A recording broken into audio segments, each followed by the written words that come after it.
और अब हम बात कर रहे हैं इस वक्त की बड़ी खबरों की। तो यहाँ पर दिल्ली एनसीआर की बात करें तो प्रदूषण की मार लोग झेलने को मजबूर हो गए हैं और पिछले कई दिनों से लगातार एयर क्वालिटी इंडेक्स जो है वो 400 के पार चल रहा है दिल्ली के कई इलाकों में। और अब दिल्ली सरकार ने यहाँ पर ग्रैप 3 को लागू कर दिया है, जिसके चलते कई तरह की पाबंदियां जो है वो लागू हो जाएंगी। तस्वीरें देखकर आप अंदाजा लगा सकते हैं कि विजिबिलिटी जो है वो कितनी कम है।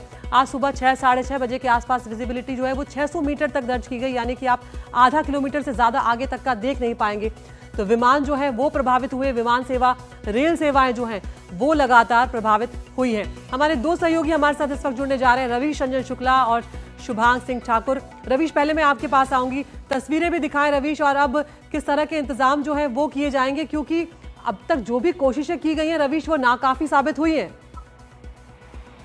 जी बिल्कुल अदिति, क्योंकि दिल्ली में 8 बजे से ग्रैप 3 को लागू कर दिया गया है। और इस ग्रैप 3 का मतलब यह है कि कोई भी दिल्ली एनसीआर में निर्माण कार्य नहीं होंगे, कोई ध्वस्तीकरण नहीं होगा, किसी भी तरीके की जो पेंटिंग है वो नहीं होगी, सीलन को रोकने के सभी जो उपाय हैं वो होंगे। इसके अलावा दिल्ली के अंदर जो है वो गैर BS6, गैर CNG, ये सारी जो गाड़ियां हैं वो नहीं आ पाएंगी। इसके अलावा जो पेट्रोल की गाड़ियां हैं, अगर BS3 है तो उसकी भी जो प्रवेश है वो दिल्ली में बंद कर दी गई है।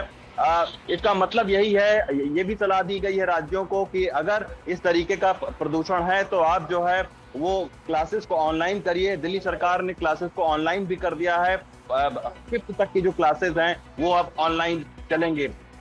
इसके अलावा जो है वो तमाम सारे सख्ती बरतने के लिए आज दिल्ली सरकार ने एक बैठक भी बुलाई है कि किस तरीके से जो ग्रैप 3 है उसके नियमों को सख्त किया जाए, क्योंकि दिल्ली का जो प्रदूषण है वो खतरनाक स्तर तक पहुंच गया है। बुजुर्गों को राय दी गई है कि वो सुबह का जो मॉर्निंग वॉक है उसको फिलहाल टाल दें, जो बच्चे हैं वो घरों से बाहर कम निकलें। तो इस तरीके की सलाह दी गई है। लेकिन सबसे बड़ा सवाल ये उठता है कि आखिर ग्रैप 1, ग्रैप 2 को लागू करने के बावजूद जो है वो दिल्ली का जो प्रदूषण है वो कम नहीं हुआ है। अब रवीश आप बने रहिए हमारे साथ, हमारे सहयोगी शुभांग भी यहाँ पर हमारे साथ मौजूद है। शुभांग, हम देख रहे हैं आपने मास्क भी पहना हुआ है और जो स्थिति है लोगों के लिए सांस लेना यहाँ पर दूभर हो गया है। शुभांग, लेकिन यहाँ पर ये भी जरूरी है देखना कि जो आसपास के राज्य है वहां पर भी प्रदूषण बढ़ा है और पराली जलाने जैसी जो चीजें उसके चलते दिल्ली एनसीआर प्रभावित हो रहा है।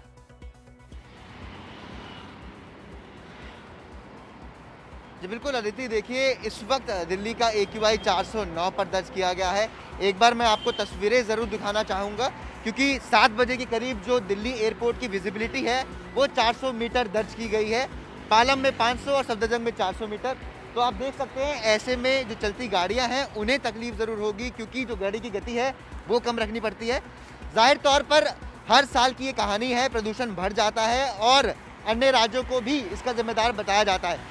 कल एक अहम बैठक गोपाल राय दिल्ली के परिवहन मंत्री ने की थी और उसके बाद जब उन्होंने प्रेस कॉन्फ्रेंस करी, उन्होंने कहा कि दिल्ली में जितने भी तरफ जो प्रदूषण है, अधिकतर जो प्रदूषण है वो दूसरे राज्यों से आ रहा है, चाहे पराली के मामले हो।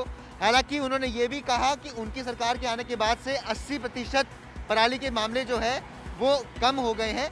लेकिन उसके बावजूद उनका कहना ये था कि जो उत्तर भारत है वहाँ पर बर्फबारी हुई है, मौसम अचानक से बदल गया है।